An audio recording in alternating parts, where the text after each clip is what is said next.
Sa bawat dribble, sa bawat depensa, at sa bawat laban sa loob ng court, isang pangalan ng patuloy na nagpapakita ng angas ng Mindanao, Jenmar Bragais.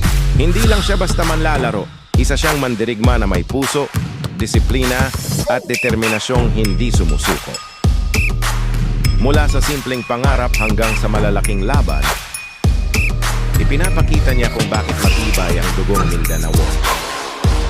Mapa-open sa mano depensa. Dala niya ang lapang na hinahangaan ng mga taga-suporta. Bawat highlight, bawat hustle play, at bawat tagumpay ay patunay ng kanyang dedikasyon sa laro.